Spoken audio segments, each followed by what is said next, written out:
Solve the World, a fictional adventure told in 100 episodes.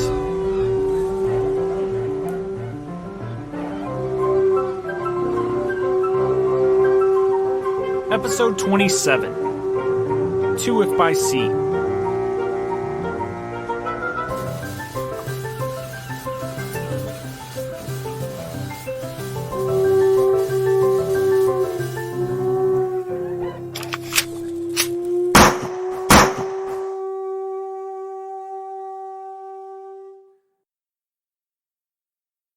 After the sinking of the Orion, after the crew split into two groups, after the reunion, and after the second great debate, Father Thomas found himself recalling his experience to a group of Anglican missionaries. He'd been back only a few months when propositioned to speak at a weekend conference regarding spiritual burnout. He led a seminar on healthy versus unhealthy doubt, offered up morning prayers, and, on the last day of the conference, was a part of a panel on, quote, finding God in the world. Towards the end of the hour-long panel, an attendee asked the question, what has God used in the world to pull you back to Him? The panel had the usual responses. The smile of an orphan, acts of charity by strangers, the example of faithful servants who have completed lives of integrity for God. And then, it was Father Thomas's turn to answer.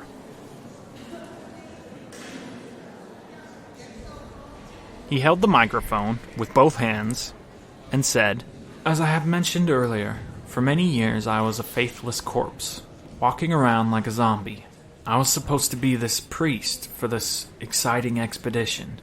I was supposed to be the moral high ground for a boat of dreamers. It was my job to be a spiritual counselor, a spiritual comforter. But I did none of that. I was a walking corpse.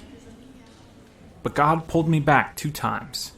Well, really 1 time. But I needed a foretaste so that the real experience would stick. The first time, our expedition, our boat, was stuck way up north near the Arctic Circle. We had been barricaded in by ice and storm for weeks on end. We couldn't stay warm. All the computers and electronics on board had betrayed us. We were alone, freezing, stuck, and slowly starving. But then, on the day of our redemption, there was a break in the ice. That alone would be reason to sing praises. But out of the break, out of that one iceless circle we saw, we witnessed these tremendous spears javelining out of the water. Narwhals. A pod of narwhals were coming to surface, coming to breathe in sweet air. Right beside us, right in our break in the ice. They were magical, truly magnificent, beautiful creatures. Seeing those things up close, personally, it's nothing like seeing a nature documentary. Trust me, we don't need unicorns as long as narwhals are around. I'd like to start a petition to call them uni-whales.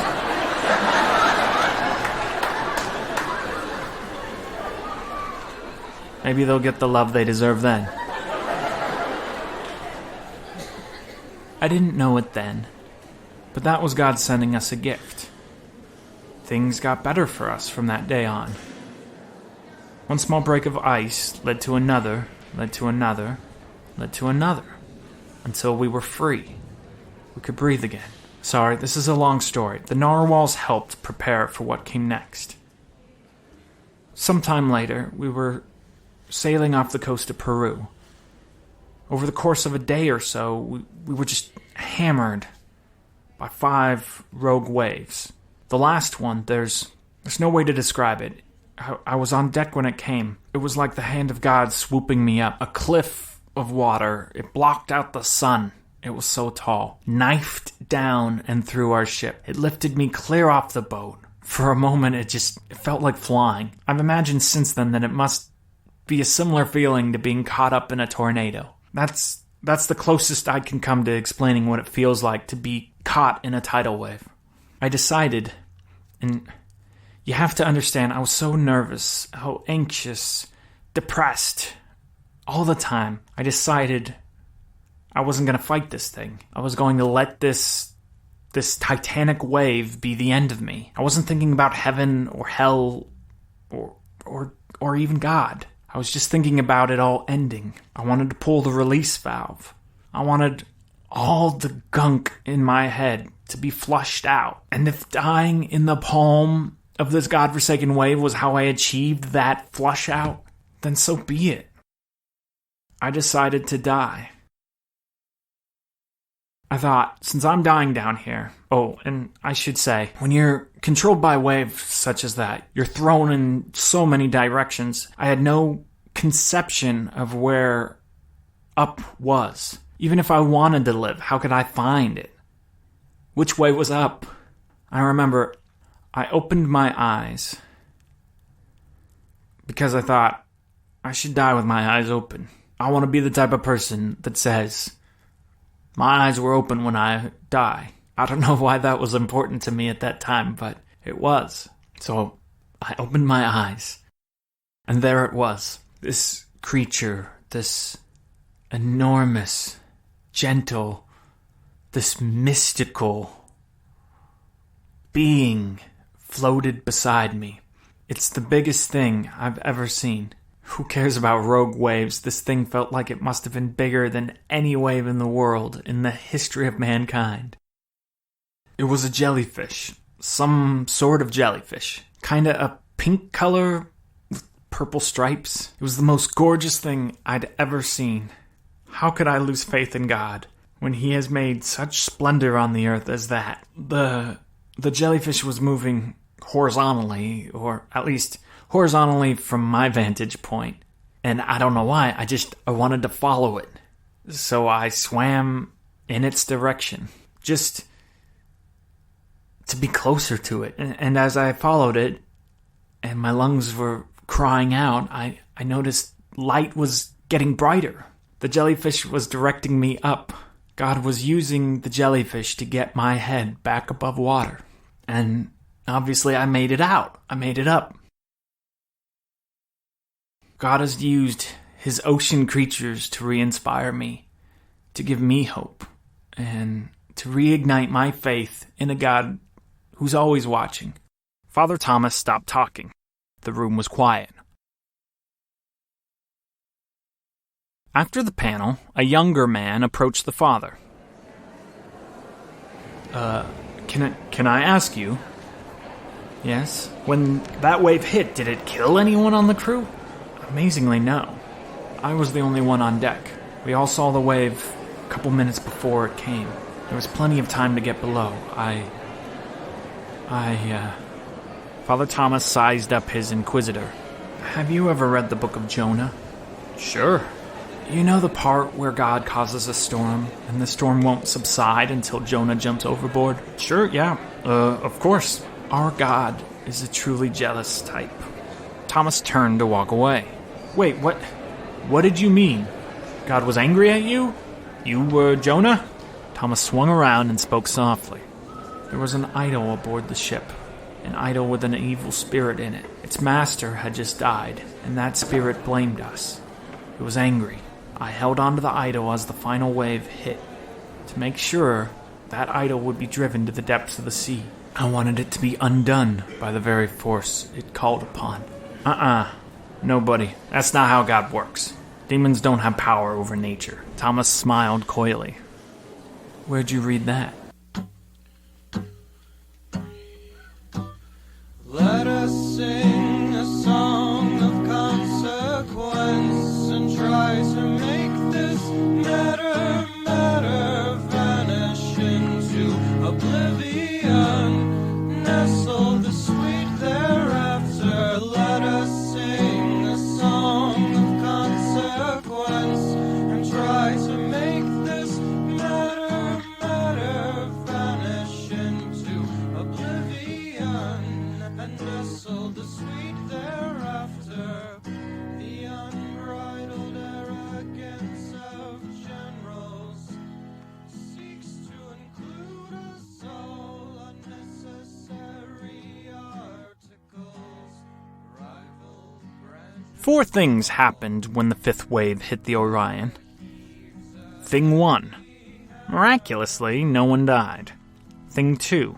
Father Thomas was battered and tossed more than a mile away from the Orion. He would tread water and bob for an hour before choosing a direction to swim. After 20 minutes or so moving in that direction, the bedraggled priest spotted his group.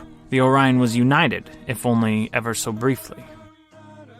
Thing 3. In an effort to heroically save the lives of her fellow crew, Lizard took to the wheel moments before the freak of nature struck. She did her best to ride the wave up and over the behemoth. Just before cresting the zenith, however, the Orion reached its angle of repose, slipping back down the thundering wall. The force of the current somersaulted the ship numerous times.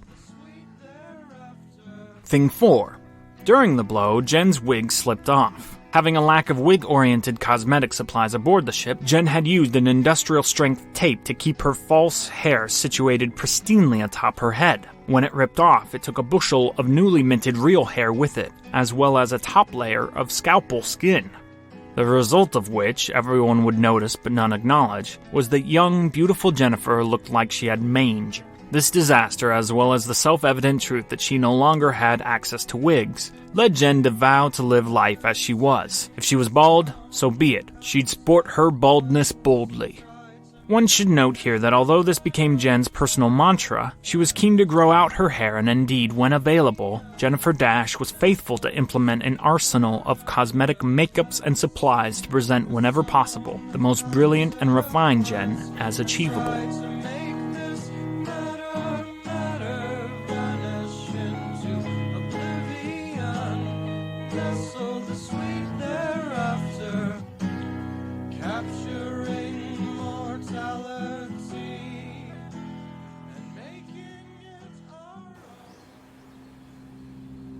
By the time Father Thomas's head poked up above the water on the horizon, the waning crew of the Orion had successfully abandoned ship. The vessel itself was still somehow bobbing bottom side up. But its demise was inevitable, its death as certain as the sunset. As for the crew of the Orion, they had divvied themselves up between two smaller boats, the Orion skiff, a small metal boat with a motor, and an orange emergency raft. This world is one wherein things tend to happen all at once. Revelations come at the most bewildering times, and in clumps.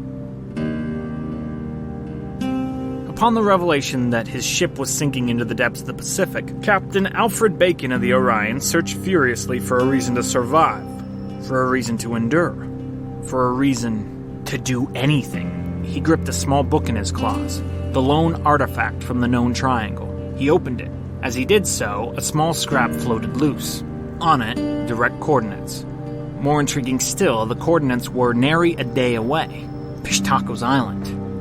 They were so close, so damn close. And then, a rapturous thought took the captain captive. They could still make it. At least, some of them. The mission didn't have to end. Not for everyone. The spirit of the Orion could endure.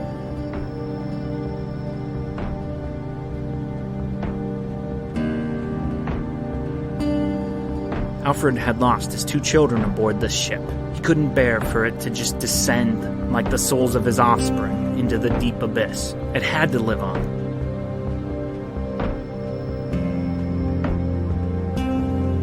He wouldn't accept this dismal end, this finale without reason, without hope. No, hope was indeed to spring eternal, and here it was. The emergency raft would wait for rescue. Lizard managed an SOS that reached several authorities before abandoning ship. Yes, the raft would wait, but the skiff, the motorized skiff, it didn't have to stay.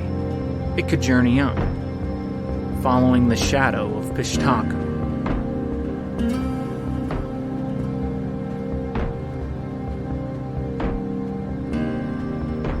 As much food and drink was snagged as possible before all eight, Father Thomas excluded, huddled onto the two dinghies. Jen, being of the more acrobatic ilk and yet in the midst of the years before one's body betrays oneself, took to the orange life raft, leaving the more structurally sound and thus easier to waddle into vessel for the likes of Lizard, the captain, Isaac, and Merkel. So, quite naturally then, the boats were segregated by age.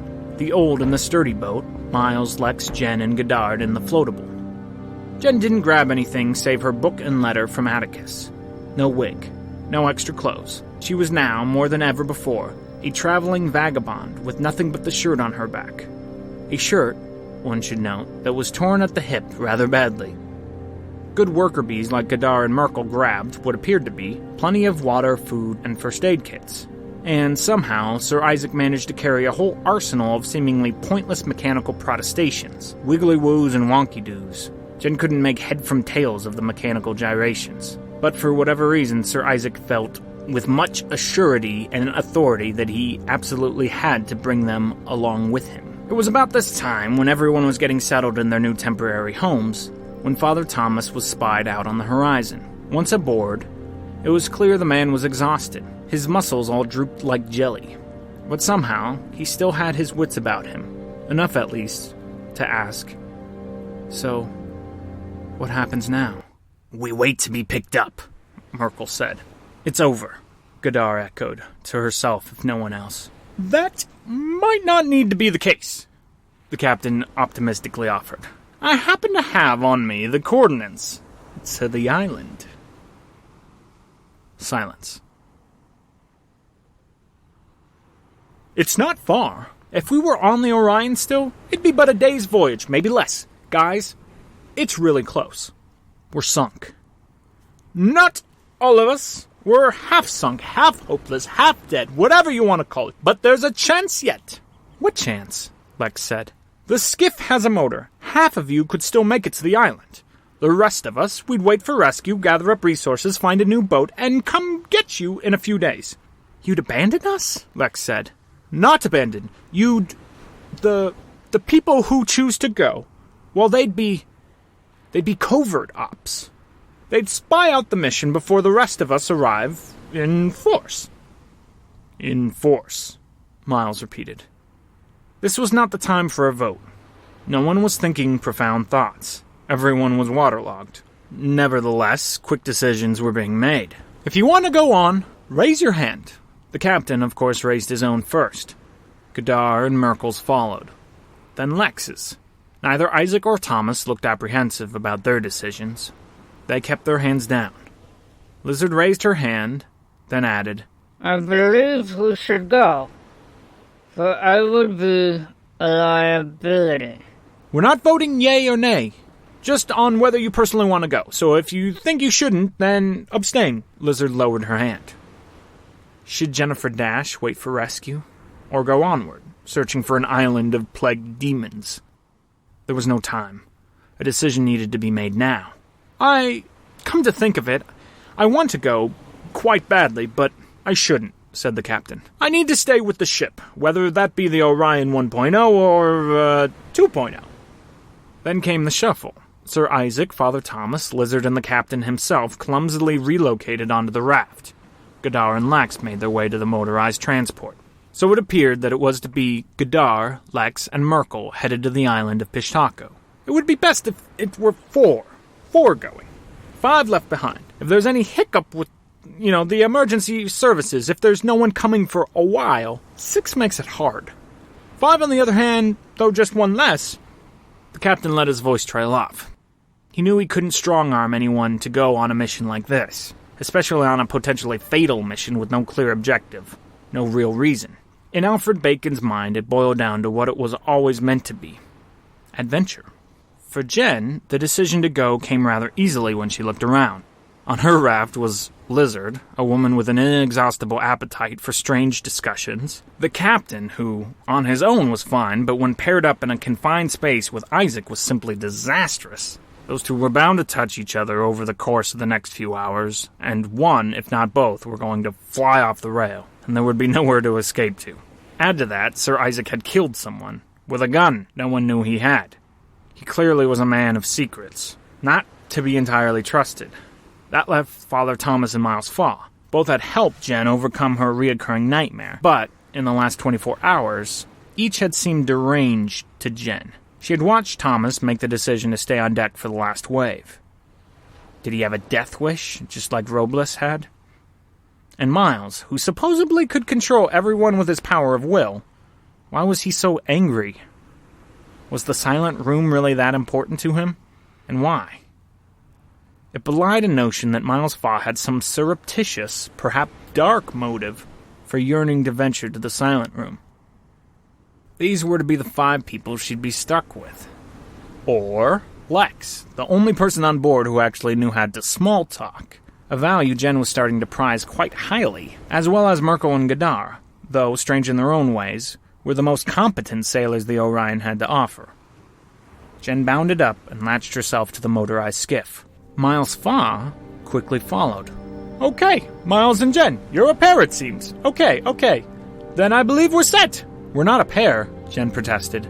"We're not a pair," she repeated at Miles. "I know, I just happened to have changed my mind right when you did." "Well, I changed my mind again. I'm not going." Jen feigned departure, stood up, but a small wave unbalanced her and brushed her back down. Gadar and Merkel were whispering in another language. "I'm off," Gadar announced, and so she left and added herself onto the number of the raft. And so the tables were set. The game was on.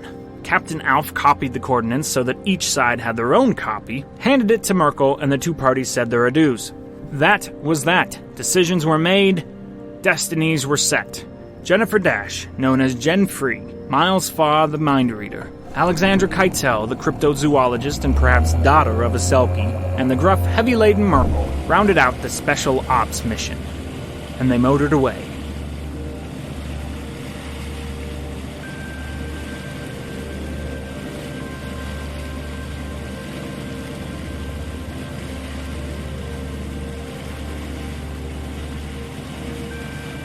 It was hard to hear anything over the sound of the motor, so the foursome stayed quiet while they roared on the surface of the sea. Jen lost track of time. She dozed off, not quite dreaming, not quite awake, falling into that void where lucid thoughts meet unexpected images. High noon. Evening. Night. They rationed their water and food. There was enough for about a week of decent meals. Double that if they wanted to really bear down. 3 hours after sunset, they were refueling. They had enough gas for maybe 4 refuelings. Enough to get them where they needed to go. Not enough to get them anywhere else. Once they got to the island, they were going to be stuck there. Given the opportunity to hear stuff while they sat and refueled, Jen asked Miles, "Why'd you change your mind?" Miles smiled and shrugged. "I looked at who was going where. What if help took a while? Could you imagine being stuck on that dinky raft while Isaac and Alf went at it? Madness." "So, it was me then. You changed your mind when I changed boats." Lex turned her attention from pouring fuel to gazing at the awkward couple. She had always wanted Miles to like her. Not necessarily romantically, but she wanted to be considered interesting enough to catch the gaze of someone as intrinsically intriguing as Miles Faw. To be liked by him was to know you were important, above average. It would be the ultimate form of validation. "What do you want me to say, Jen?" Miles said. I don't really know anything about you." "Well, now we have the time to get to know each other, don't we?" "Where were you born?" Jen inquired. "Where do you think?" New York?" "Nope. Try again." "Beijing," Lex tried. "Nope. Canada," Jen offered. "Close. I was raised in Toronto." "Okay, I give up." "Istanbul." Jen was struggling hard to remember which country Istanbul belonged to. "You're Istanbulish, then?" "Turkish. And no." Engine ready, engine roaring. Conversation over. By now, Jen thought, gazing up at the many sparkles in the night sky, the raft's been rescued. Captain Alf and the other 4 are headed to land. They probably have a warm meal in their bellies. Maybe Father Thomas is being attended to by some nurse or doctor. He didn't seem well at the end. How did he survive that wave anyway? And what if another comes? Somehow, Jen knew, just as everyone else did in their heart of hearts, that the rogues were over. There would be no more. The waves existed to destroy the Orion. That happened. Orion destroyed. No more. So there would be no more waves. This superstition that nature was somehow bound to honor this purely speculative pack was believed by every member of the Orion, and because of this, there was peace, rest. Morning, day, high noon, evening. It was boring, but not bad. The ocean was calm, the speeding of the motor consistent. Aside from a few scattered conversations, everyone was quiet, calm, peaceful. Life was okay. Everything was working out fine. Just as full dark came on, the boat rattled. The engine still worked, but all three of the compasses on board began to somersault and veer off in separate directions. "The EMP!" Merkel shouted. "We're close!" "We better be!" Miles yelled. They tried as best they could to stay the course. No one liked to think that if they missed the island, or if there was no island, they'd die out here. And in that dark night, 4 from the Orion found then what they thought would be redemption. This was not the type of island gorgeous movie stars stumble upon in films. Coconut trees, no palm trees, no high mountain peaks overlooking a luscious rainforest. No. This was a plateau. The whole island looked like a mountain cut off evenly at its base. There were cliffs that rose maybe 30, 40 feet, and then a barren, flat land. Somewhere between midnight and sunrise, they reached the base of the cliffs and began to climb Pishtako's island.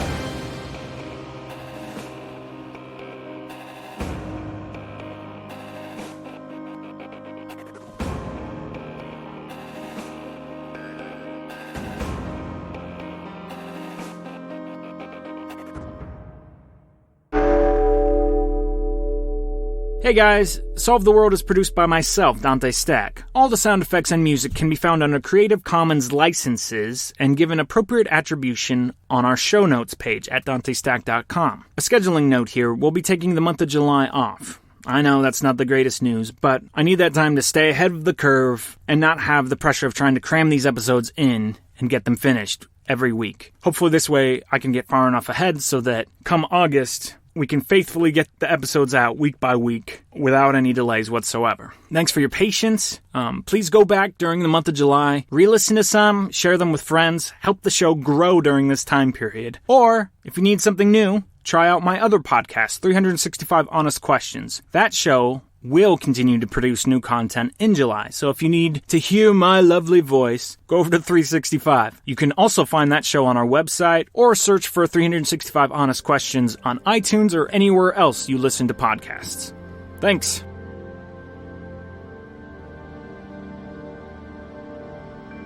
Hello, my name is Guilherme from Brazil. I've listened to all 100 episodes of Jen's story. Jen, Miles, Lex, and Merkel are about to discover what Pishtako's island has in store for them. The island is not an Eden waiting to be found. It's not paradise lost and found by half the crew of the Orion.